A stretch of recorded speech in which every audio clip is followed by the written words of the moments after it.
Testing. 1, 2, 1, 2.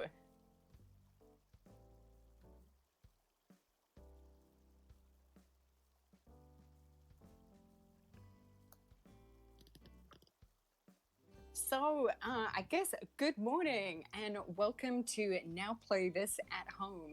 This is a festival of experimental games and play. So, Now Play This is a festival that's been running for several years. And I guess in a more traditional year, right about now, we'll be welcoming you all into the beautiful and sumptuous surroundings of Somerset House for a much more physical and in-person festival. But instead, you are joining us here this morning in the beautiful settings of Animal Crossing. And I'm happy that we've got some really good weather on the island here today. So my name is Marie Fulston, and I am guest director of this year's Now Play This festival. And this is the very first of this year's festival's live event programming. And we are thrilled you've chosen to not leave your house for any government rationed or sanctioned exercise this morning, and that you haven't chosen to go out and shop for any essential goods. And instead, you've chosen to join us here for a brunch time chit-chat between the White Pube and creators of Untitled Goose Game, House. So I'd like to take a quick moment to introduce the seventh person on the island here with us. You can't see her on the stream just yet, and that is Jo Summers, who is one of the members of the Now Play This production team. Jo is going to be our wonderful camera person here this morning. So if you see her running around in her little yellow staff outfit this morning, that's Jo, and she'll give you a quick wave maybe when she comes on the stream. So first of all, I'd like to introduce you to Gabrielle from the White Pube, who will be hosting the event for us here this morning. Fab. Hello. I'm really happy that this is happening. It's been like the strangest few weeks, especially in the UK. I know that. Yeah, I'm glad that while Now Play This has had to postpone live events for the time being, you've been able to pull this out the bag. I think this is really creative, and I feel very privileged that I'm able to do this because I am 100% an art critic and I know nothing about games. It's okay, none of us know anything about games anyway. No, I know. No, I'm firing up my bashful emote while you're saying pleasant things about stuff that we've done. It's honestly like, yeah, it's been a difficult week, I think, for a lot of people. So I think getting this email, I've described it online as getting like a ready, steady cook of all my perfect things in one. It was like, hello, do you want to interview someone, which I really enjoy doing? 2, do you want to interview the creators of Untitled Goose Game, which I love? And then, do you want to do that in Animal Crossing? I was like, yeah, come on, let's go. Perfect. See, this is the thing, is that if anybody now ever invites me to be director or curator of any event, be warned that 90% of the programming from here on out is going to be taking place in Animal Crossing. So I'm no longer a curator of video games, I'm a curator of Animal Crossing now. So that's my specialism. That's perfect. I think that's good. That works. Should we run over to go find some mischievous goose boys somewhere on the island? Let's go. Jo, are you coming? Here's Jo. Jo, you lead the way. It's your island. You know where we're going. Yeah, I always come to these islands or other people's islands and kind of assume that they're going to be laid out exactly the same as my own. Do you know what? I've been to quite a few people's in the past few weeks, and everyone's is so different. Mine is just like rows and rows of trees because I'm trying to get rich. I'm incredibly not jealous, but a little bit I'm jealous of people who have managed to get so much more stuff in the game than I have. But oh look, and who are these people up here? Who are these handsome young boys? Hello, here we are. It's us. Hi. The handsome boys. I'm going to try and do a wave emote, but there we go, little wave. Right, so my plan is that I'm going to leave you kids to have a little chit-chat together. I'm going to run off somewhere on the island and hide. Please don't try and come and find me. And I might go gather some eggs, some sky eggs, or maybe some water eggs. But at the end of the stream, so for people watching, we will be taking questions from people via the Twitch chat and also via Twitter. So if you've got a question for Gabrielle from the White Pube or any of these young lads from House Games, then please do at us on Twitter at @NowPlayThese, or drop a quick question into the Twitch chat, and I will come back and hunt you all down somewhere on the island towards the end of the chat to ask some questions. So, right, I'm just going to scalper and run away, and I'll see you kids later. Thank you. Bye, Marie. Bye. Marie. Bye. So I, as I've said, don't know anything about games. Sorry, house house. And I imagine that quite a lot of the White Pubes arty audience are going to come and watch this. And I think with that and my own, I want to say politics, that I'm quite interested in making sure that if a conversation is happening, that everyone can follow along. So I'm probably going to ask some really basic patronizing questions. Please. Because I am interested in like how you go from an idea to, you know, a BAFTA, basically. Congrats.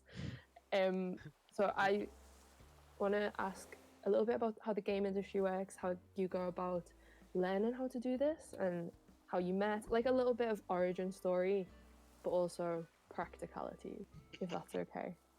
Sure, absolutely. So but in order to warm up, because I've been in isolation for like 3 weeks and I can't to socialize. I wanted to start with a bit of a quick fire round.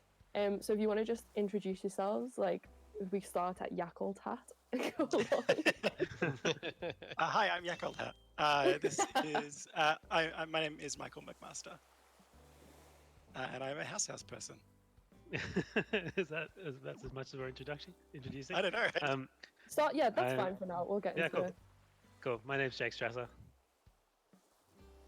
I'm Nico Disselthorpe. Oh, sorry. And then I'm Stuart Gillespie Cook. Fab.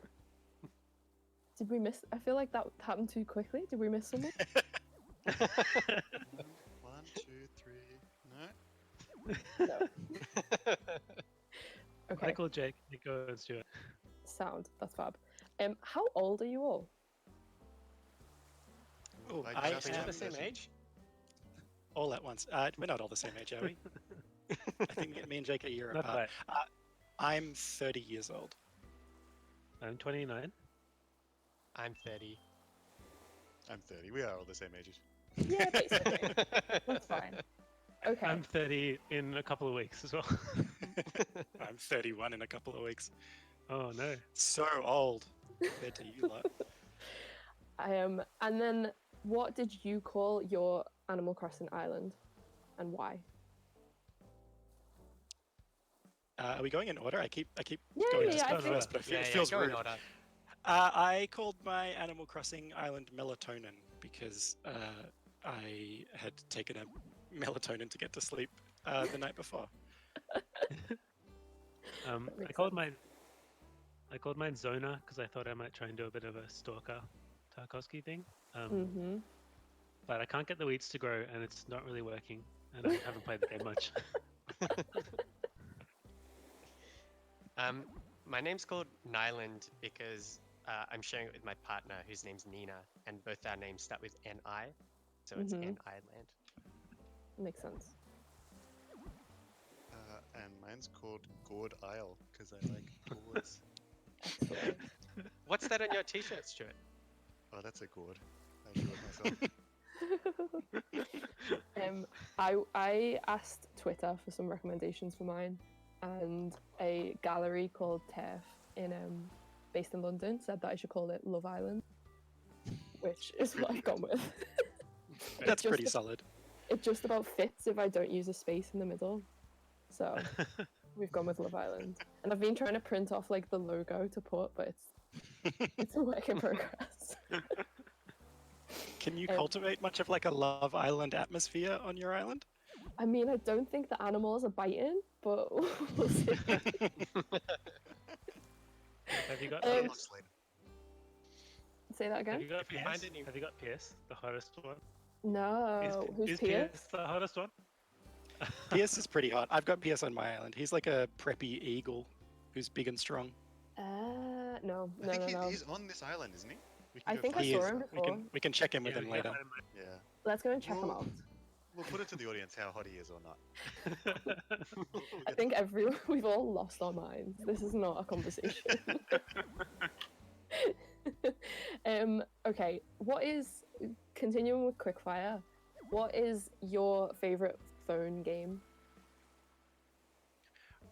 Ooh, my favorite phone game is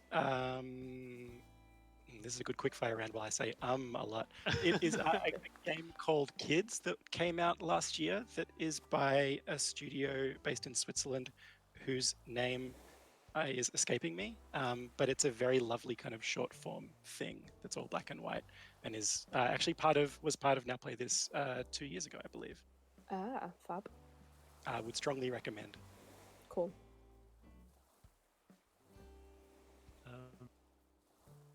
Mine is called. I looked up the thing for you, Michael. The developer Mario Can Back.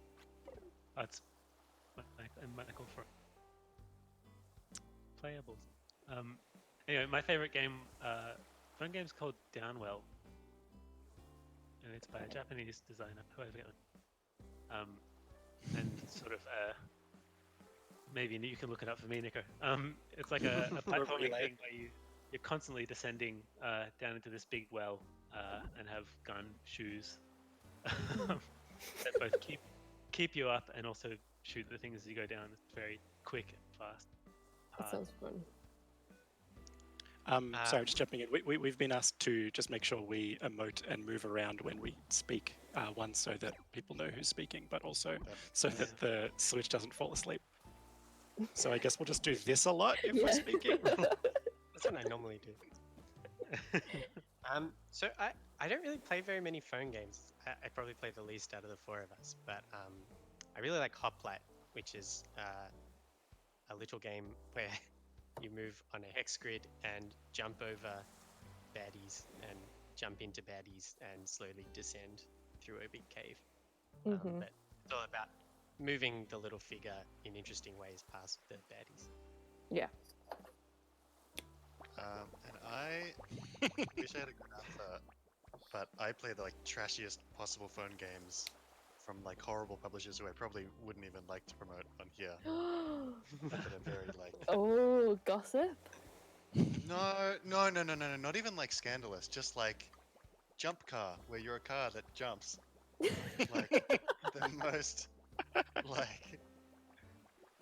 not poorly thought out, but very much designed to you can play them at the same time as watching some TV. But that's perfect. Yeah, A nice grubby game. That's the kind of stuff I'm into. Yeah, that makes sense. Okay, so Gab, what's your choice? have you ever played Tap Tap Fish? No. Oh No. my god. Oh my god, guys. It is ridiculous. It's kind of like the more you tap the screen, the more XP you get, and then the more fish that you can add to your aquarium. I lost this summer. But how's your aquarium looking? Oh, I've got a whale. I've got giant whales. I think it's boss. I think it's really good. So I've tried to model this interview a little bit on how people often speak to me and Zarina about how we started the White Pube, because I see ours very much as a bit of a narrative. I think I've romanticized it a little bit because I feel like it was very much right place, right time, and now we get to do what we love and we get to interview people across the world on Animal Crossing, and we get all these opportunities that would never have happened unless we'd had this one specific conversation where we were talking about how we don't read much criticism because it's boring. And we thought it'd be quite fun to start our own. So how did you four meet? Whoa, do we want to do quick fire, or can we? Or just Oh, just whoever wants to lead.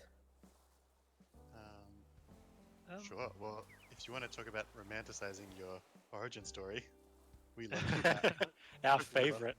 Yeah, we Yay. love talking about ourselves as a big group. Go for it. So we were kind of like all friends through like our larger social group, and kind of gradually gravitated towards each other after realizing that, like, oh, we're the ones who like video games the most and like talking about video games and like maybe meeting up to play video games together. But we also we'd also known each other for years and years before we started too. Like Stu and I met True, when we were yeah. 16 or something. That's cute. Yeah, Nico, and I was like, So then, after a So hanging while, out we 18. started hanging out a bit more seriously as a group to play video games together and kind of talk about them. As like, oh, these are my friends who are playing video games critically and happy to spend hours on a weekend playing something and then talking about what it meant to us and stuff. So we were kind of a video game playing group before we were a video game making group. That makes sense. So did you study how to do this? Like formally study it? None of no. us. Yeah. Hang on, I'm None? finding an emote while I speak. yeah. No. So, yeah, no, we definitely have sort of just made all of it up as we go. Me and Stuart both went to art school to study as fine artists, basically. Yes. And Jake went to film school to learn film production. Nico is a genius self-taught programmer. And so I can't really remember how it started by you emailing us, right, Nico? I guess I don't remember all too much about that, but yeah, at some point we just decided like, oh, we've all got some time off over a summer when there was like a uni break and a job break and stuff all kind of aligning, and we thought, oh, let's try and make a video game together and just see how we go. And we figured we had like just enough skills between us that we'd at least be able to make something, and maybe we could convince our friends to play it. And then once we started, things just kind of snowballed, and we started taking it more and more seriously. So what were those skills that you were starting with though? So I'd been making some. I'm trying to emote while I do this. It's harder than I thought. I'd been making some things to put on the internet that were based on drawings that I'd done. I was doing these geometrical drawings and wanted to make geometrical drawing tools. And after a while, I was like, oh, these skills would be easily transferable to making a small video game with my friends of the kind that we've been playing together. And they're all great at drawing things and putting things together. So I'm sure we'll be able to do something with the four of us, even if we haven't done exactly this before. Yeah. And then what did you do? What came out of that?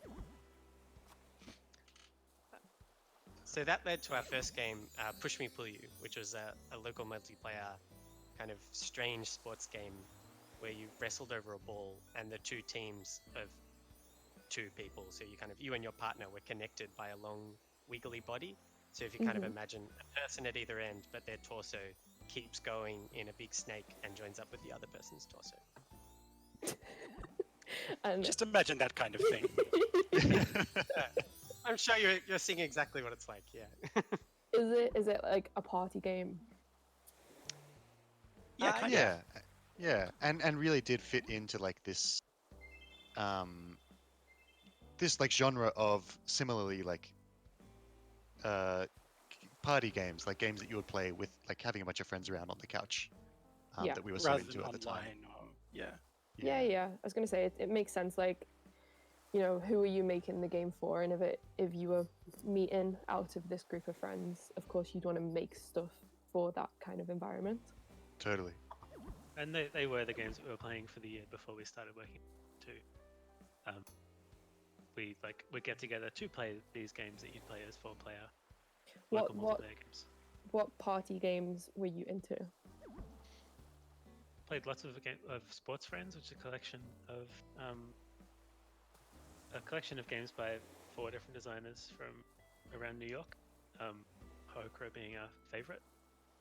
We played a lot of Towerfall. Played a lot of Samurai Gun. Love Samurai Gun. Yeah. A lot of games that sort of required and kind of capitalized on the fact that we were 4 people who were very happy to like sit in the same room together and play a lot of games. yeah, it felt at the time like this kind of very interesting kind of creative space.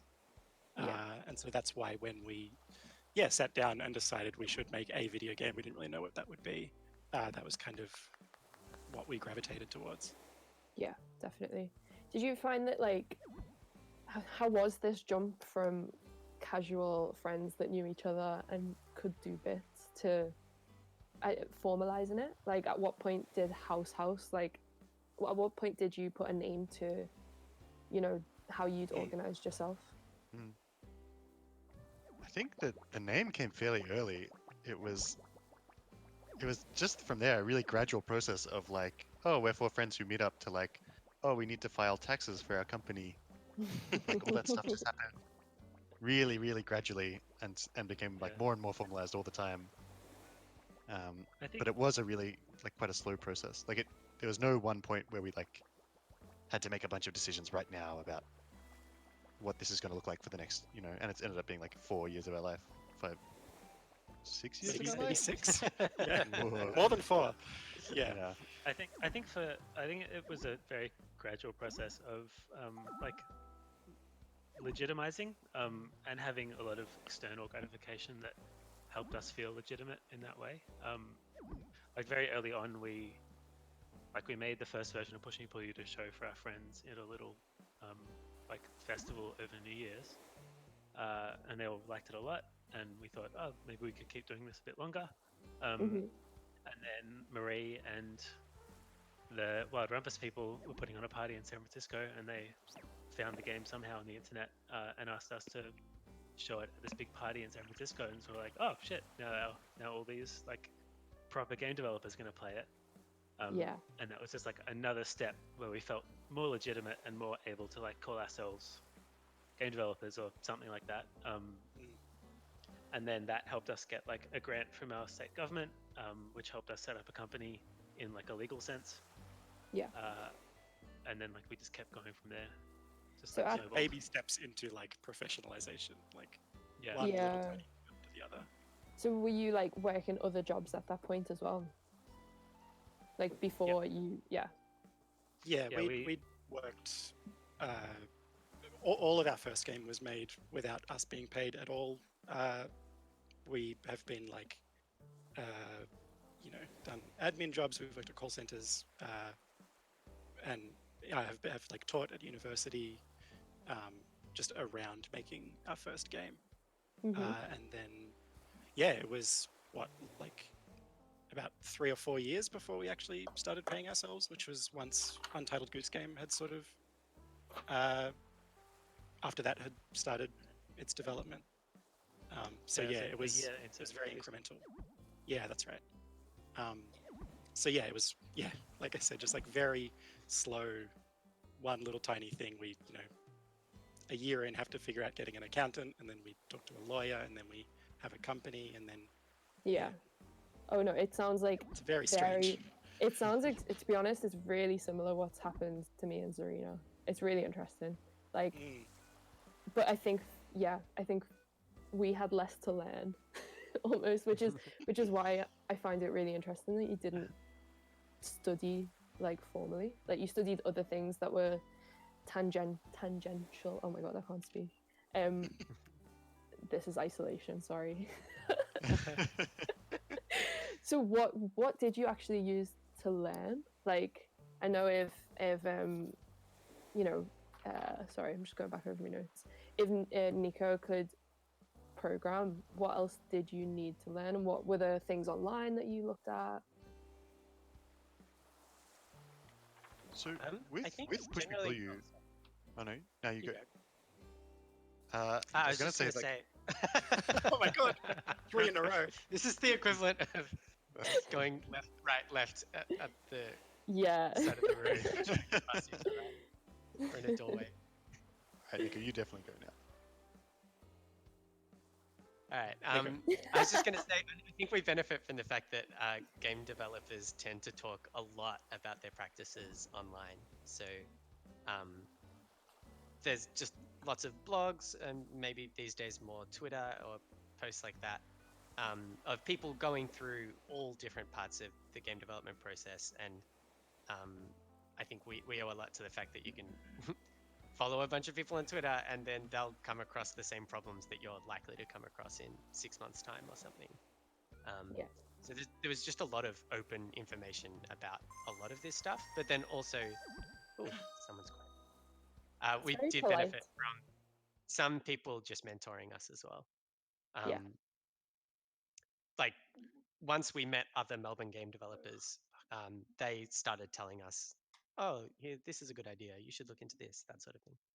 So did you find like the community quite supportive? Absolutely. Yeah, in Melbourne especially, we went from really like knowing no one to having like one or two people go really out of their way to kind of show us around and really welcome us in and really just kind of like let us know what was going on in a way that made us feel very much like part of the local scene Mm-hmm. very quickly. Yeah. That makes me jealous. Yeah, okay. I feel like visual arts is like such a highly guarded secret, but I think, I don't know, partly I see that connected to class a little bit and how people want to keep fine art to themselves, for it to be this like special privileged thing that, you know, rich middle class people, that's their culture. So if you're trying to come up and if you're trying to write about art or get close to it, it's a little bit difficult. So it's kind of nice to know that like video game, like people want to help you come up, people want to teach you, and people want to show you. Yeah, I mean, I should clarify that I do think we were like especially lucky. Like I don't think it's the same. Like having come through art school or whatever, I do think it would be harder to get involved in the fine art world than in the games world. Yeah. But Yeah. I do also think that we were just. Essentially. Oh, really? Yeah, Oh. so that's why everyone would have seen a loading screen. But Yeah. the rest of us are still at the airport. Oh my We're gonna god. be lined up at the studio. I think Jake dropped out. Jake Is has it just dropped me out. who dropped out? Yeah. I think it's just Yeah, Jake. we're all still here, fortunately. Okay, cool. Okay, so Uh, Congregate somewhere. Should we? let's Yeah, get we away. run in all directions. Should I'm going to stand at the we? plaza. All right. Oh, Meet at the back at plaza? the plaza. Let's Carry go to on. let's go to the plaza. Let's mix it up. I'm gonna try and stay on camera because Oh yeah, let's Joe. Let's go to the plaza. Nice. No, do you now find that you want to help other people who might have been in your situation? Like, do you want to be those mentors to other people? I do think I want to. I don't know if I do as good a job. I should probably call out Shanglun, who is like a designer who's been working in Melbourne for quite a long time, and just has a lot of energy for that kind of stuff, and was really kind of welcoming in those really early stages. Yeah, I think we were I very love- fortunate that someone with so much enthusiasm to help people was and just like social time energy. and- yeah, and aptitude for it was able to Yeah. like sort of just help us where needed. I think like for us, we would absolutely love to. I think we've all felt a bit guilty that like, especially while we spent the last year of developing Untitled Goose Game, we sort of just had to have our heads down like finishing this game and sort of managed to we sadly I think disconnected ourselves a little bit from the Melbourne scene for a little while. But yeah, obviously where possible, do what we can to sort of help people and bring people around to the office when we can and that kind of thing. I don't think you can feel guilty for being busy though. Like you I think people should be sympathetic for that. Like you there's only so many hours in a day, there's only so much social energy I think you can give to people, and maybe when you're in a better place to be able to accommodate that, it will come. But don't feel guilty. Yeah. I mean, certainly we're not putting any pressure on ourselves right at this moment, or probably for the next several months. But yeah, it has been nice to sort of just have a bit more energy to put towards that kind of thing since the game's been out. Yeah. Yeah. Yeah. Shall we go fishing? Oh, That sounds nice. nice. Good Totally. idea. Joe, Maybe we Joe, should- where's the best spot to fish? I think Should Joe we- can't Joe- talk on but- stream but- to us. She can't talk. She can. She's only But she behind can, that. she can follow. We can follow her. I'm about to fly in, so you're gonna have to watch the. Oh yeah. Cutscene. That'll be fun for us. We It's love a shame we didn't get to talk to Elle back there, my favorite villager. We'll go back, don't worry. We can visit him again later. Love to hear what he's been up to on this island. Oh, bloody egg bottle. Oh, Joe, I'll just get that for Joe. I found it. So, To her later. just a technical question out of pure interest, and then we'll move on to Goose Game specifically. You know this age-old problem of like applying for a bar job, but you need experience of working at a bar, but you haven't got any yet. So you need to. Same in retail, same in all these things. How does it function in Australia specifically when it comes to applying for funding? Like, do you need to have things to show so that you're like a credible person to give funding to, or how does that I work think- for you? Prior to our time, I think it was a bit more like that, where the grants were designed for companies that had already made video games. But I think we were fortunate in the moment that we first started making games and first applied for a grant that it was after the financial crisis had wiped out lots of the larger studios in Australia. So lots of the grants had been cut up and made smaller and were being more targeted at smaller teams. Interesting. So, Yeah. We've been very fortunate that Film Victoria, who's our funding body here in our state, has been very supportive, Oh, no. specifically of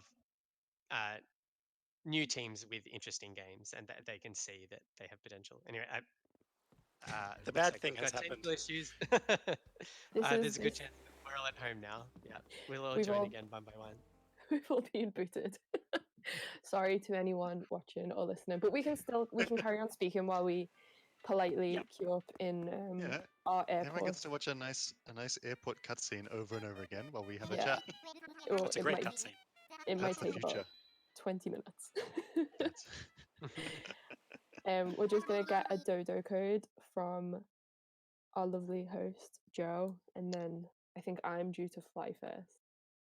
Yep. So Yeah. We'll take. I think I'm we'll just take not polite gonna. turns. I'm not gonna join the island. I'll just talk. yeah, Yep. I think that Um, might be for the best. Okay, Internet's being a bit dodgy. don't worry. 3 strikes and you're out. we'll go find Al again and we'll hang out with Al in Yeah, in place yeah, of yeah. Jake. That's the nice to look He'd say forward the same to. stuff anyway, because Jake's always talking about bugs that live in his floor.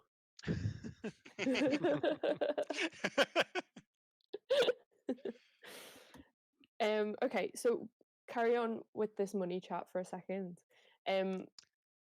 What did you get to start with? How did that work? So the first grant we applied for was like a smallish one that was really designed only to be used for like marketing. Yeah. It was marketing and release is what it's called. Yeah, yeah. Which was like an interesting, like I don't know how much we actually used it for that. We used a lot of it, I think, to just like travel to different games events and I mean, which is marketing. Yeah. which is marketing and was also like probably the most helpful way we could have spent a bunch of money. I think like really did help us get it set up. Mhm. But it And that It money certainly also wasn't was for- for becoming a company and hiring an accountant and a lawyer and those sorts of Yeah, things. one of the terms of that was to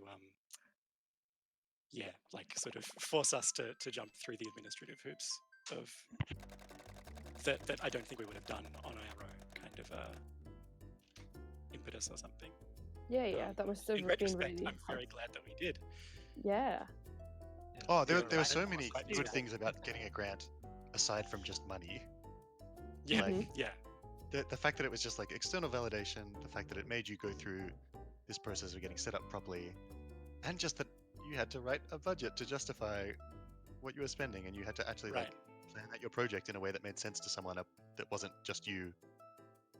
Yeah, there are a bunch of like weird little niche things that helped us out Yeah. almost as much as getting the money did. Like you were asking before about kind of how you develop these skills and where that comes from. And I think a huge thing that we had to figure out was just like, how do you be like a sort of independent professional video game studio? And so there was just so much like clerical stuff that we had to figure out. We're so good at budgets now. We're so good at spreadsheets. We do so much of it. So what do your grants actually get spent on? Because I don't know if that's an obvious question, but yeah, just out of interest, does a lot of it go on equipment or staff time? What does it go on? So that first grant was for $25,000 Australian, Mhm. and we spent it on a lawyer, an accountant, and then largely travel.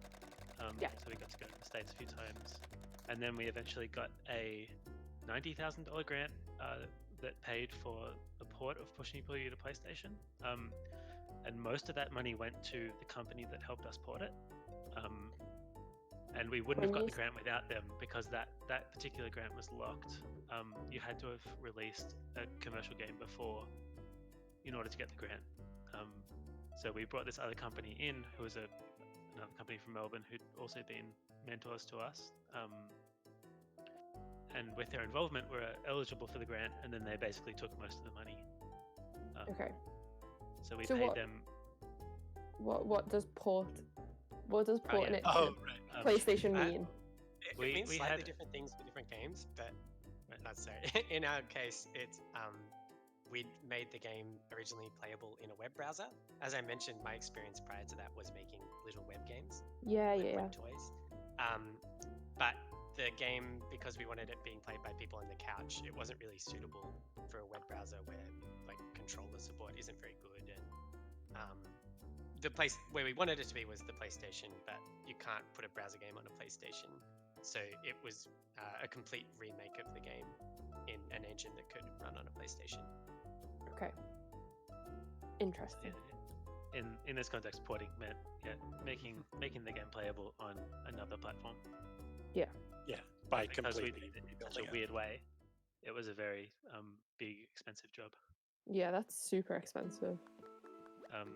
But yeah, I think because we had this opportunity, PlayStation was interested, and then the money kind of lined up with this grant and this group of people who are happy to do the work for us and with us. We just kind of saw that as this exciting opportunity to, I don't know, I guess like legitimize ourselves further. Like having a PlayStation game felt like this very big step for us. Yeah, definitely. And just for context, 90,000 Australian dollars is 44,000. Which, yeah, just in case anyone is listening and so wondering. That's good. Yeah. Well done. But yeah, that was definitely like a kind of one of those big like baby steps of feeling like a real professional video game company, where before it had been this thing that we'd made in this very kind of weird idiosyncratic way. We then made it like we're able to pay to turn it into a PlayStation game, and then got to release on like a Sony PlayStation, the most sort of, which at when we'd started making games was such a like distant pipe dream of game development.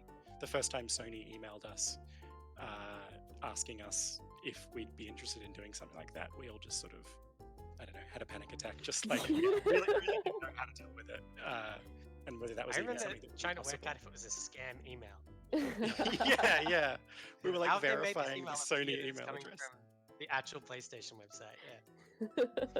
I think as a little aside, like learning how to make those decisions and like absorb all this information together and make good decisions and talk about it well was, I think, one of the biggest skills that we've developed over the last 6 years. Because like when that PlayStation email came in, I remember we all kind of freaked out, and I don't think like I don't know. My memory of it is that we didn't really like talk to each other very well about it, and like we were so worried about what replying to this Oh, person would yeah. look like and what would happen if we'd said the wrong thing.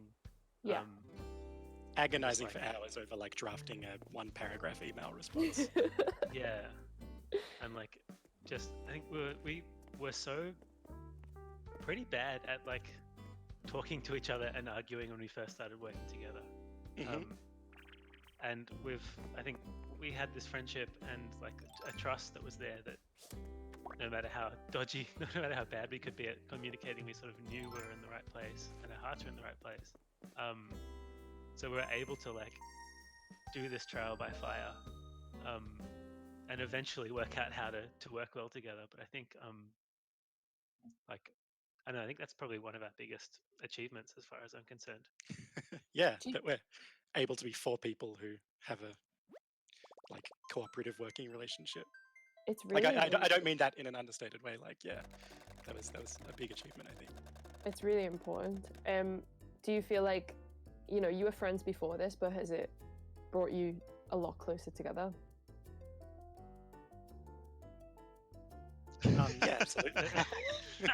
We're very good at answering questions together for sure.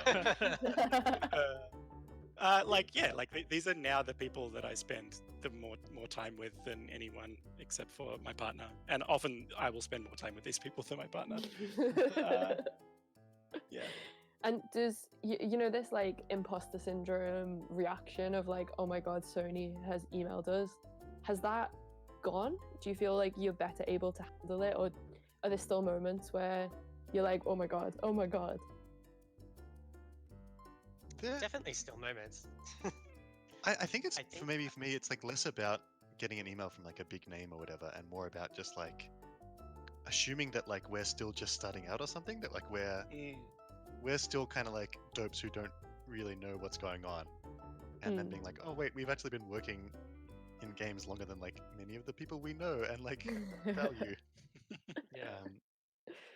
Yeah, I think it's a really I think we need to be very careful of as well, because like I guess it's that feeling of like when you're an adult you don't really feel like an adult, you still kind of feel like a kid in a big body. Like I still feel as confused about the world as I did 10 years ago or whatever. Yeah. And I think like being aware of what you've got and sort of the responsibility that it views in you. I think what we need to really be careful of now, because I still do feel like we just sort of are dopes who are giving this thing a Making it go up as we and go. trying it Yeah. out. But we've been doing it for 6 years and we've found this incredible success. It's a weird position to be in. Right. Should we Now get that we're our all back, yeah. fishing rods out and go back and try and do some fishing That's good. while we're here? Joe, do you want to lead the way?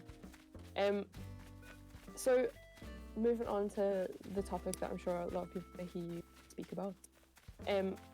After the Push Me game, how did Untitled Goose Game come about? Stuart put a little thing in the Slack. Yeah, this is like a very well mythologized, like we've. Who wants to give this answer? Me, I I'm guess. sure I'm you've, speaking. like, That'll you've be the said sensible it. thing to do. You've No, probably it's said fair this answer like a million times and rehearsed it. You probably say it back, but So Stuart, like one night at like 8 p.m. posted a stock photo of a goose in our like shared company Slack, and said we should make a game about this. As 100% a joke, Stuart. Oh, almost 90% definitely, a joke. Yeah. Like, not even a joke, just like a thought. Just like, A whim. yeah, we really use that like channel as just like, it's just like a scrapyard. You can just chuck whatever you want in there. There's some junk in my brain. And we were talking a lot about what's the next game we make. yeah. So I guess that was like the nearest like word association I had at the time. So when I saw a funny stock image of a goose, I was like, that plus making a game is, what if we make a game about this?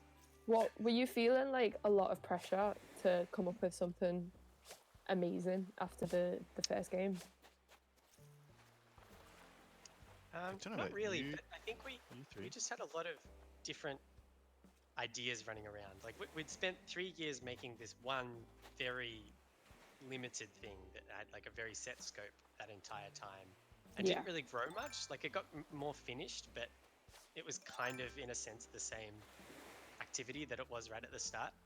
And so we'd spent 3 years talking over all these different ideas and kind of didn't know how to like synthesize them, or whether any of them were a real idea or just like, again, a whim that we'd thrown on this scrapyard of ideas. Yeah. So it took us a while to kind of get together these different things that were of interest to us, and realize like, oh, okay, we're definitely interested in making like a little character that you can move around in a way that kind of feels a bit like performing or puppeteering. And we were definitely interested in a world that had lots of everyday objects in it. But Yeah. nothing was really joining together as a single, this is a game and it's got like a full purpose and it's clear what the player would do and how we'd make it and all that sort of stuff. And we just kept going and going, and then eventually we realized all the things that we were trying to do were actually probably going to be more interesting if we just made that joke goose idea than any of the other ways that we were trying to go.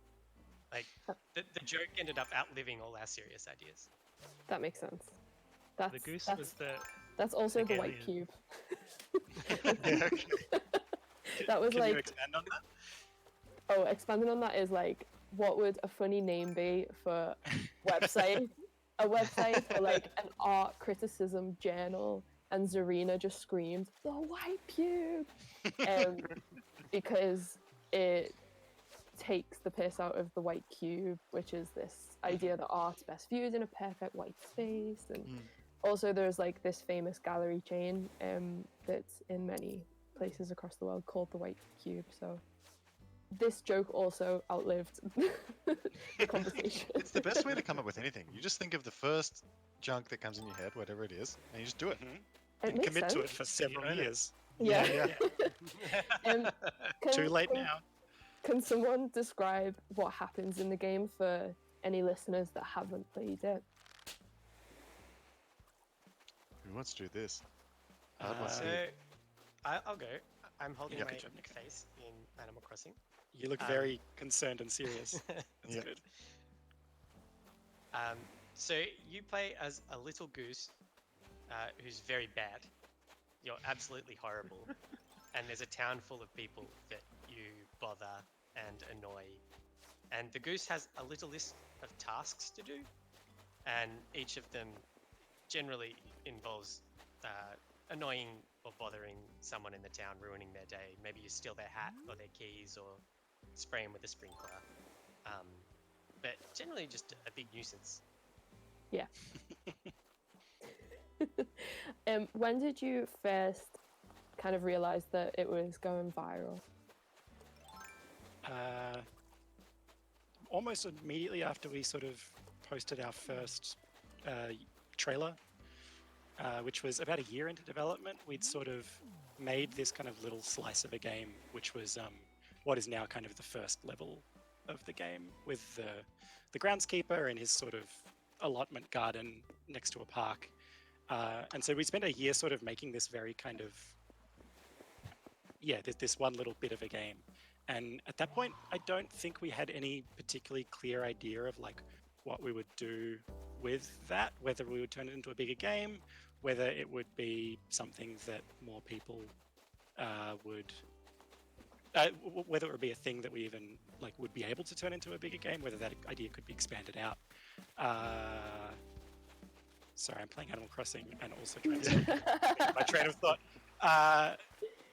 But we'd spent like the better part of a year making this chunk of game, and really had no clue whether like this would be at all appealing to anybody. We didn't know that people cared about geese in the way that people seem to care about geese. I think we were very petrified that this was sort of an idea that was very funny to us, because that one stock photo of a goose was very funny to us, but Yeah. we had no clue whether that would resonate with anyone. Yeah.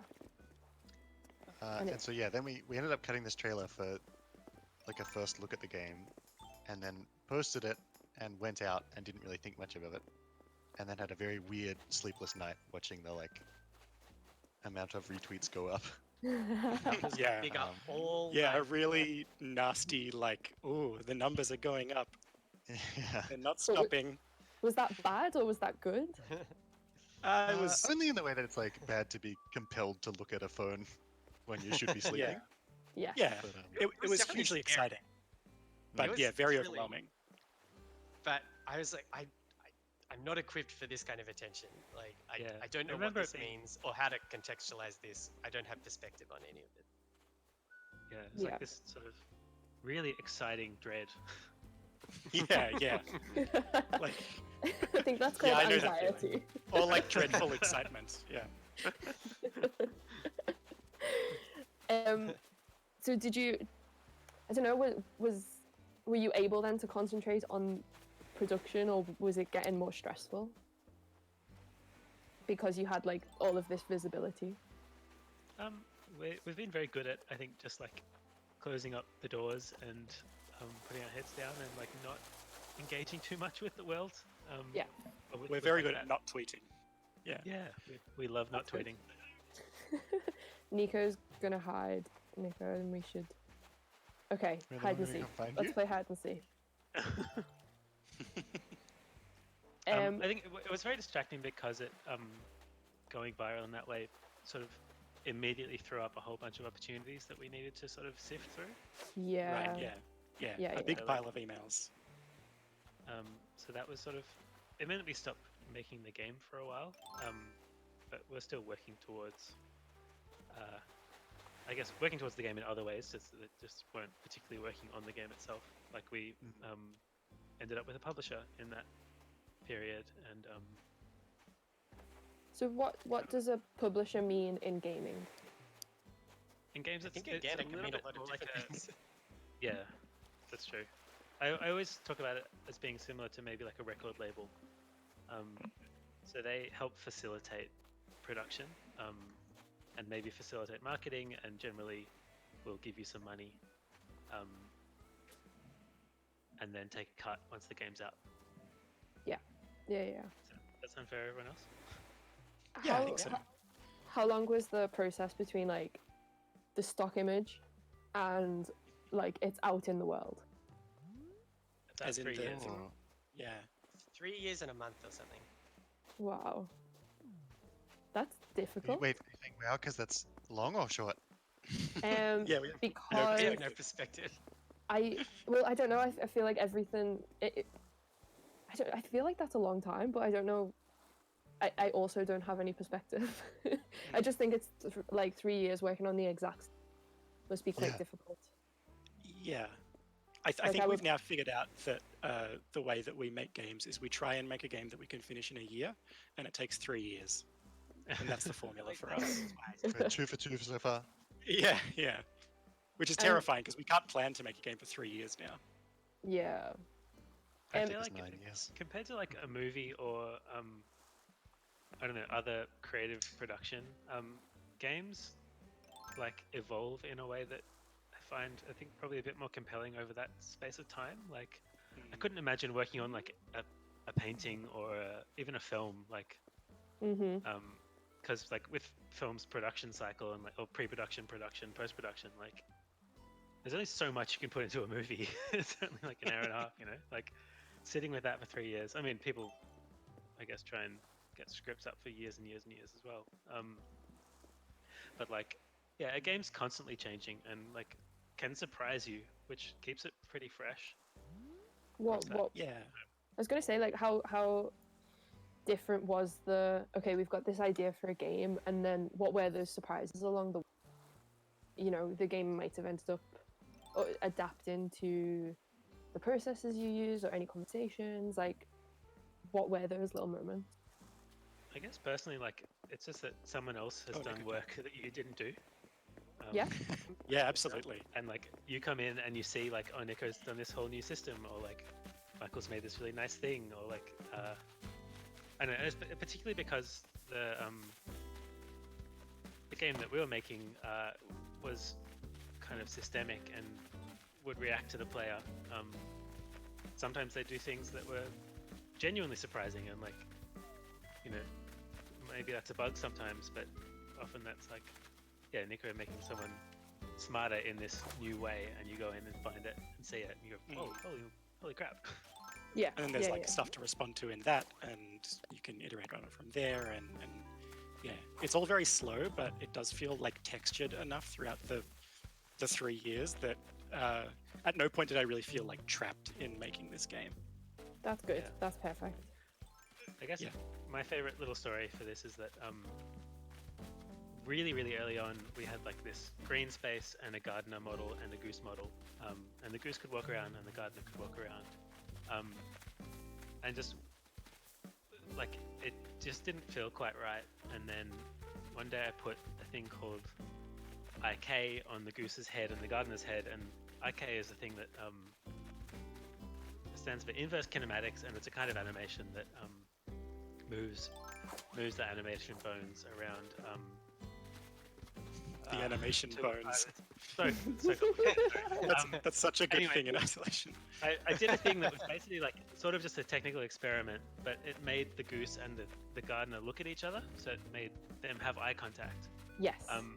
And in what was a fairly like, you know, my actual actions on the computer was like working out this annoying system and trying to like tick the right boxes and read some documentation and stuff. But then when it was working and these two characters had eye contact, suddenly there was like an emotional story on the screen. Yeah. And like just seeing that and seeing how funny that was a real surprise, and like how just how much that changed, like these two entities kind of walking around. As soon as they were looking at each other, it just totally like created this relationship. And like I guess those are the kind of surprises. That's that are in really there nice. as well. It's nice that can happen, I think. Yeah. No one's seen Nico, have they? I don't know. Can you give us a hint? Yeah, can you not type a little hint? I'm not standing on grass. What does that mean? Does that mean he's inside? It might. I think he's definitely gone to visit Chops or whoever that horrible pig is. I checked. I went to see if he was with Chops, and he wasn't. Maybe he's in the museum. Yeah, let's go to the There's museum. so much space in the museum to look. Yeah, the museum is huge on this game. Do you think that... I mean, this is a loaded question, but do you think the memes helped the game kind of get as far as it did? It did. Surely. It's a meme. That's what they're for. What was but like also what was your favorite Goose Game meme? Ooh. I love any meme with the wimp falling over and the goose honking at them. Doesn't matter what label they put under that, always gets a laugh from me. I've got one on my desktop, on my laptop, because the White Pube recently got a visual identity made by a graphic designer in America called Ahmad Ilyas, and he asked us to send pictures so that he could put together like a mood board, and one of them was a Goose Game meme. So I've now got that mood board as my laptop. It's one of the goose under the table with the flower that says peace is always an option. That's a pretty classic. That was nice. That came about like it was very nice to see that one pop up because it had been all this like, you know, combative, violent goose holding a knife for such a long time, and we were like, that's not the goose. The goose is a little bit nicer than that. Like, I think it's nice for that reason, but it's also nice that like we're getting like meta structure memes at that point. Yeah. There's like that's a Yeah, response yeah, to yeah. it. I'll give you another clue. Yeah, There's can we have a clue? There's two other characters in here with me, non-player Oh. characters. Oh, Is he in the town hall? he must be in the town hall Surely. or the shop. Or the Mm. shop? They Let's could go be to the following town around. hall. We can Or the see what other shop. Let's go to the town hall and then see what's what.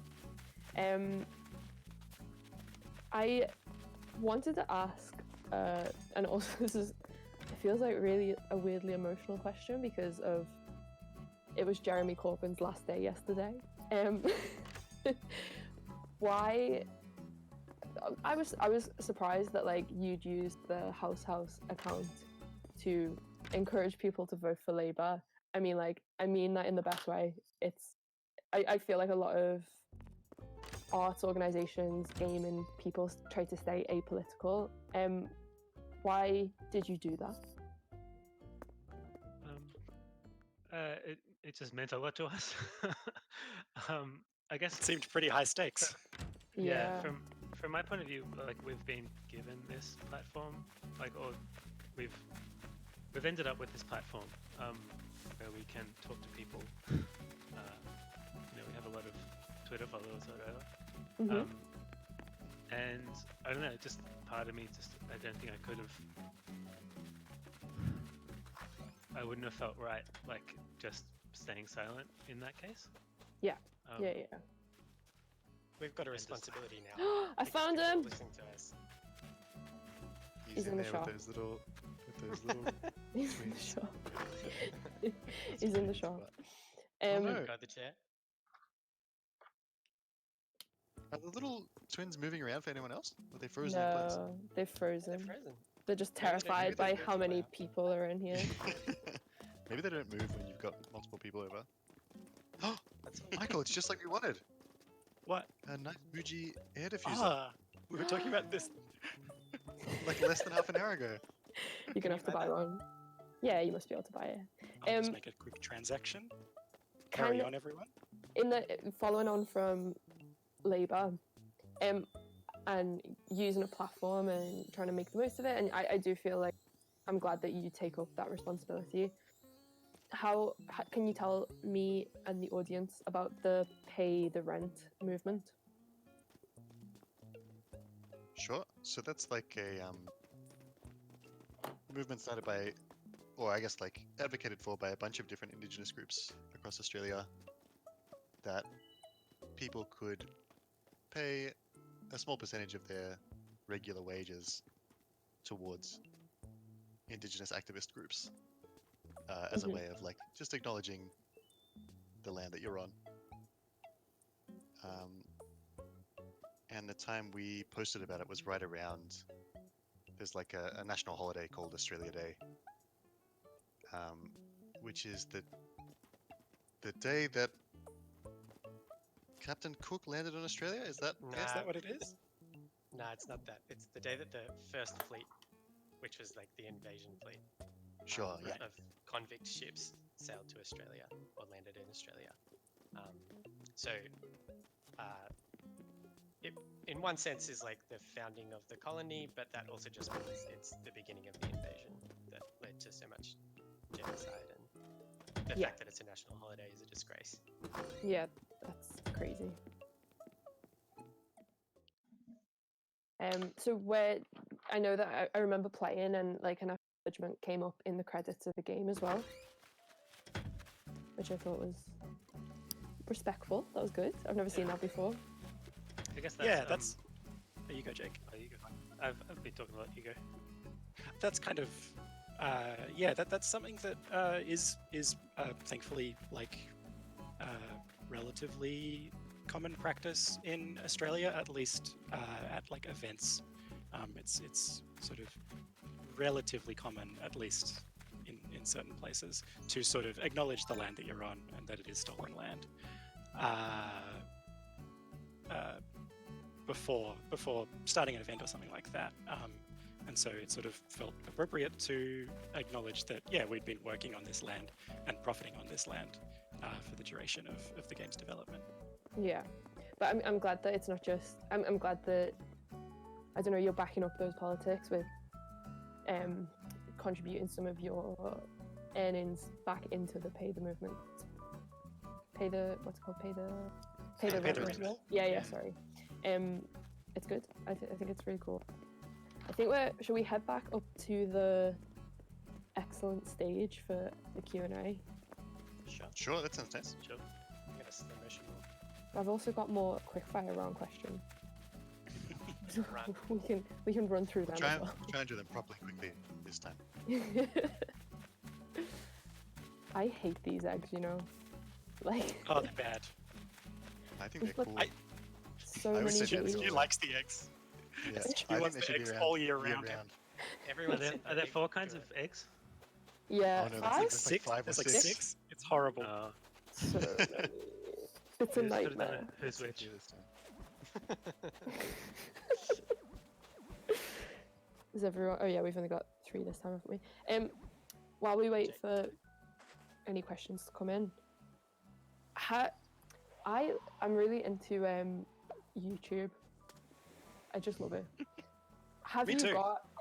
got any like favorites when it comes to YouTube or like YouTube channels that are related to gaming? Oh. Ooh. I do. I love this one channel called Classics of Game, which just posts like incredibly out of context clips of games, mostly like games that came out maybe like 20 years ago or so. Yeah. And it's just of games that I've basically never ever heard of. And it's just such a lovely like snapshot into kind of the weird fringes of commercial video game development. Yeah, would strongly recommend. They're just like you can just like dip into a game that you've never ever seen before for 15 seconds and see like a car blow up and like a very like kind of crunchy compressed man's voice like yell something. That's a great description, I'm sure. But yeah, strongly recommend Classics of Game. Classics of Game, cool. Has anyone As someone else? who's only watched that over Michael's shoulder every now and again, I'd recommend it as well. Looks good. Looks interesting whenever he's this. watching it. I do feel like the need to try and pull out as many recommendations as possible because I know a lot of people are stuck inside. Fair enough. So if you've got like YouTube recommendations, like or also obviously like a good long video game that people can get stuck into, I think that would be welcome. Animal Crossing. Nice big infinite video game. That's very You go long. for hours and hours and hours and hours. You get to play it every single day. You do. It's saved. I don't think a game could have come out at a better time. It is very funny time. It's funny timing. Do you just because I think the parallel is quite interesting. Like because I've started when me and Zarina started to write about exhibitions, I found that I started to read less because I was writing so much. Do you find that your playtime has like dropped because you're working on games so much? That's interesting. I feel like we go through real phases, and Yeah. they don't Yeah, necessarily totally. line up. We're just like, I'll not play a game at all for 6-8 months, and I'll just be busy working, and then I'll get into like a really grubby couple of weeks or something where I'll really like compulsively play one thing, or yeah, try really hard to like finish some dumb 80-hour game. Mhm. But yeah, it really Yeah, does I come and go. I had like a 3-year very- stretch where I barely played anything, I think. Mostly through the Hi. Push Me Pull You like development, and then after that I don't know, I liked games again and I started playing lots of games again. It was a Hi, really everybody, games- up at the top of the island. Oh. Sorry, I'm just coming back in with some questions from the audience. I'm a little bit jet lagged because I've just got a long flight here, but I'll be with you in 2 seconds. Should we okay. come meet you, Marie, or do you want to come to us? Yeah, you could come meet me. Hang on a minute. Should we go to the museum? We kind of all got into the entrance and they didn't really go around the hallowed halls. Sure, And yeah, as yeah. a curator, it's just a space that I myself feel at home, and maybe Gabrielle feels a bit at home as well. Can we go to let's go to the aquarium side. Yeah, let's go look at some fish and ask some questions from the audience. I've got one more question that I think just out of interest before we move to audience questions. Is there something that critics don't ask you about that you wish they did? definitely couldn't speed round that. I think.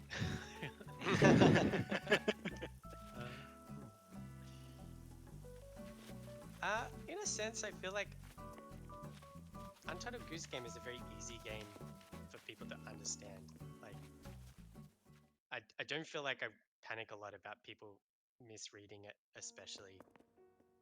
Like everyone's interpretation is a little bit different, but I think it is pretty upfront about what it is.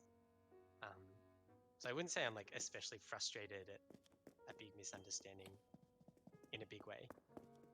Which isn't to say there wouldn't be something if I sat down and thought about it for longer. There are certainly questions that I feel completely inequipped to answer, such as like, why do you think it's been popular in the way that it has? And not because that's a bad question to ask or anything, but just like I feel so removed from anyone's enjoyment of the game in that way that I've never found a satisfying way to answer that question. But that's when like criticism is useful, because that's when you can look at what other people have experienced and use that to like kind of situate it or position it for yourself, I think. Absolutely, yeah. Like I remember like we would get asked often like, do you think people are like finding this game like cathartic to play, or like are they getting out aggression or tension or anxiety or something through this game? And I just didn't feel like I could even empathize with that, because I just hadn't played the game from that perspective. But actually found like the White Pubes right up on from that perspective, like such a kind of, I don't know, like illuminating kind of explanation of kind of your emotional experience of the game. Yeah. I really did like that essay a lot. Thank you. Thanks. It's been like, I think I'm enjoying writing about games more and more, and I think Animal Crossing right now is the perfect example of like how it can be a bit of a like when a tree is growing and you kind of strap up a stick next to it to help it like stay forward. I feel like Animal Crossing right now is that for me. And when I played Goose Game for that week, that was my stick. And I played Firewatch last month, which I found like absolutely amazing. And again, it did a similar thing. Sometimes that doesn't always happen. Sometimes a game is just a game, but sometimes it does feel a bit more I don't know, like it sounds cheesy, but some kind of medicine to it's good, yeah. I'm grateful to play it. We're just up here. Say that again? Oh, you're in the little holes. Yep. Oh yeah, That's nice. Oh cute. Oh, nice. I don't know if is Joe up here so that we can get a Joe's doing a very good job of being a camera person. Right, should I fire one of the questions from the audience so we've got our heads poked through these little holes? Lovely. Okay, so Sure. question Everyone else one can from duck out. question one from the audience is specifically for you, Michael McMaster, which Oh. is, what is your favorite type of biotic health drink? Oh, well, I really like. Have you ever had a Calpico? By the That's Calpis not the company? answer I would have expected. Well, you should give it a go. It's very nice. It's like quite light and bubbly. Yeah, that would definitely be my favorite among the many options. What do you think Calpico would look like in a hat? Couldn't tell you. Don't know who'd make a hat of that. Okay, so another question from the audience, and you probably had this one a few times, and you might have answered it before, but are there any plans for a Goose sequel? Will we get to see another Goose from yourselves, such as maybe a grey goose?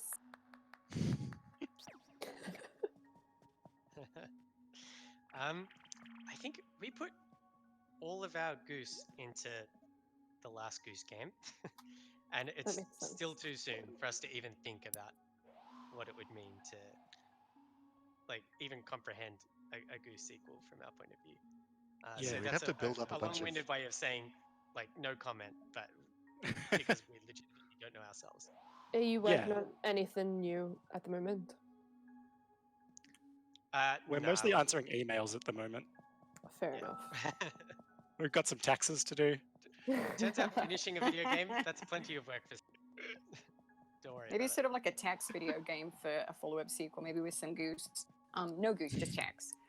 So question, something from the audience as well, which was sort of a bit of a comment, but also a question, which is, I guess that it's both that both sort of yourselves, sort of as the White Pube and House, have alluded to producing something that felt like the right thing at the right time. And obviously both of you now have sort of quite large platforms to create potentially sort of what you want. Do either of you feel any pressure to go bigger or better, or to keep working at the scale that you're currently working at? So I guess it's about sort of the pressure or any shift or changes that you feel about the responsibility for either sort of the criticism and the writing that you do, and Gabrielle as part of the White Pube, or the games that you're making, House. Do you want me? I can go first. From the very beginning, I think maybe it did start as a joke, and I think about 6 months into it, we realized that people cared about what we were saying, so we should take it seriously. We got some advice from a head of from a publisher who said that we should be really careful to kind of keep the scale that we've got for now, because this publisher in question had started off in a similar way and then had taken on too much, and she said like she doesn't get to write anymore, she doesn't get to do what she actually wants to do, she doesn't get to read, so much of it is taken over by admin. So we, from that point, were like, let's just always stay just the two of us, and let's never take on too much, and let's always make sure that the writing part of what we do takes up more time than anything, because if we lose that, we'll probably lose the joy of it as well. So we have, and then you come up against this responsibility of people who are like, well, share what you've got and hire me, and when we have some kind of share it. But it's like before that, I think, and above that, the scale is more important for us, because otherwise the whole thing will fall apart. Yeah, I feel very we're probably in a very similar position. I think like, especially in games, there's this real tendency to like start spreading out your studio and like making some like big dream project that you've had forever since you were a teenager or whatever. And I think very luckily for us, we don't have any big dream project we've been wanting to make forever. So we don't have to do that and expand and hire like 50 people and become managers of a game studio instead of getting to work with 3 other people on games that we like to make. Because it's scary as well, bringing like new people to it. Yeah, totally. Oh, totally. Yeah. I think for me, like, the reason that we started working together was because we wanted to try to make a game, but we also just tried to make a game because we wanted an excuse to spend time together and try working together. And I feel like that hasn't really changed for me throughout the last 6 years. Like, now we're, starting to think about what we do next. And like, I don't really feel any pressure for, I guess it'll be weird once the public like has a reaction to it. But like, while we're making it, I'm sort of mostly worried about whether it's something that will actually be able to keep us interested for long enough and like be a fun thing to work together on. Like, I think others' priorities are different to the actual. They're not the product itself. It's just the process. Yeah. Can we make something that we'll enjoy making for that stretch of time? Yeah. Yeah. And it's interesting, just with that sort the of right people as well. Yeah, just up to sort of external pressure in this idea, I guess both in games and in other spaces, of this assumption of the exponential growth that so many of people that I know that work in games and creative spaces now, that it's this push to actually think about sustainability and think about that sort of from this community perspective as well, which is quite nice to hear you sort of, you both echo. Should we, I think as much as I love these portholes, should we go visit another part of the museum for a couple of other questions? I'm a pretty big fan of the butterfly house in the bug section, but I can never. Wait, where did everybody go? I seem to be in the aquarium. We're running to the bugs. Let's go. Wait, which way did you go? This place is a maze. I'll come get you, ahead Marie. of you. Come find me. I've got Just lost head in the left until you get to museum. butterflies. If someone could put an announcement over the museum tannoy asking for my parents to come, like, Get find me. Blathers to. Maria surprised Thurston, he's not- please come. I'm surprised he's awake. Yeah, that's it. It's kind of the daytime for him. So I'm just going to run over these other questions whilst. Oh, okay. There was a question from the audience. Are there any? I know we've talked about sort of board games. Oh, not board games. Talked about mobile games and video games in terms of stuff that people would recommend. Are there any board games that you're role playing and that you'd recommend as well? Michael, I don't know where you are that you've come to find me. I'm just going to go to the main entrance hall because I wandered around a bit trying to find you, but yeah. Maybe I'm just here by Running myself. around. Maybe I've like crossed into some parallel universe. But I'm just going to go back to the main hall with others. But yeah, board games. What's Maybe Nico? You Nico's probably have the most to say. Yeah. Yeah. At various points in my life, I've played more board games. The last couple of years, all I do is occasionally, like once every 2 weeks, get together with the same group of friends and play the same board game, which is the Arkham Horror Living Card Game, which is a very involved deck building cooperative adventure game, which I absolutely love, but also feel like would be kind of impenetrable. So if a very complicated board game is something, go for that. But I don't know if it's one that I'd like try and get into in the middle of a quarantine or something. Yeah, if you've never Do you played board need lots games of people as before, well? like that's a good one to start with. Arkham Horror.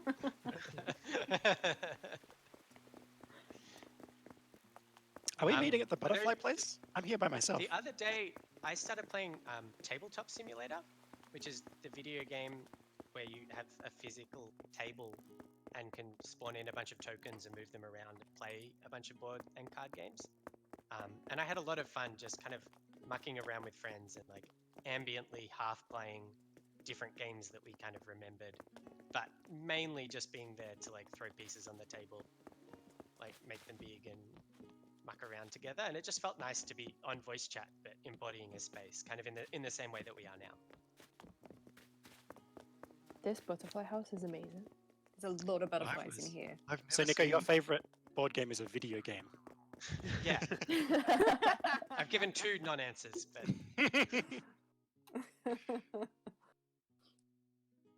Oh, here we go, So- butterfly house. A question for all of you again. What other culture, films, and music and literature inspire your games and work? And I guess I'm going to push you, and Nico, I'm going to hold you quite strictly to this one. It can't be a video game, and it can't be something else that's like a video game. But is there anything that sort of feels like it's outside of your wheelhouse that that inspires your work? I wouldn't say any of us are particularly inspired by video games. That's a good thing. Keeps I it know in- it's like, I guess Push Me Pull You was just 2 video games smushed together. That doesn't count. The Goose Game was inspired by like the British kids TV shows that we grew up on, like Wallace and Gromit and Fireman Sam Mhm. and Postman Pat. Postman Brum, Pat, Brum. Brom. the Throwback. lovely Brum. car. That's really funny. yeah, I remember us watching a specific episode of Brum in the Office where there was like a gardener or a park keeper Oh, yeah. having a bit of a bad time. Hose goes off. And I was Yeah. feeling like, oh wow, this car is doing everything we want. I think that episode. I looked this up for a talk recently. I think that episode is called Brum and the Runaway Mower. If anyone wants to look it up. Any goose heads out there?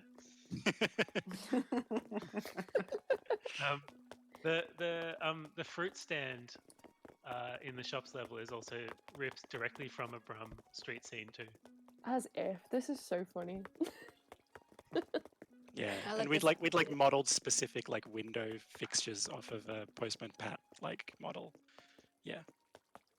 Excellent. As somebody who's from Birmingham and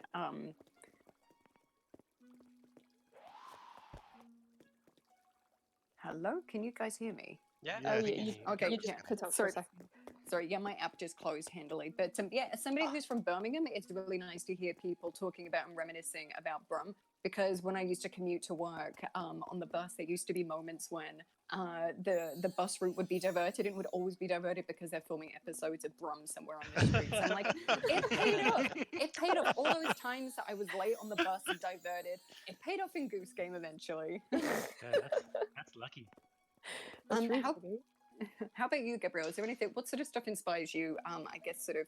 I know that's sort of the stuff that you write about. Like you obviously cover art, and you cover Love Island, and you cover Goose Game. So I guess you've got a really broad remit, and I think it's something that I really appreciate about your writing and the work that you both do is that you don't sort of limit yourselves into a certain area. So maybe this is a harder question to say sort of what stuff inspires you that's from a broader remit, when I think you feel quite fearless in sort of incorporating that into your criticism anyway. Yeah, I think for both of us, we felt quite disillusioned by doing an art degree. And I think for that reason, like, art's never been our favourite thing, which sounds quite like at odds with the job that we do.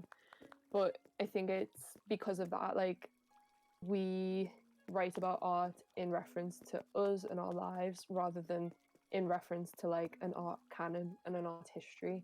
And because of that, like, it is whatever has happened that week or whatever is feeding into our view.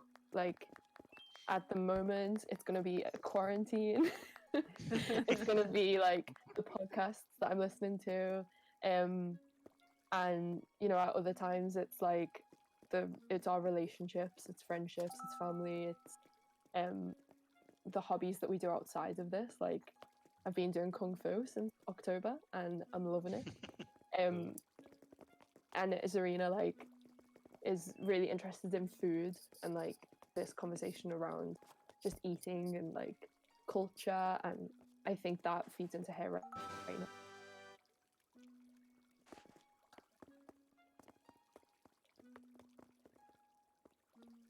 Marie, you still there? I'm still here. Did we lose Gabrielle on the audio? Hello. Oh, there we go. Hello. Yeah. You're back?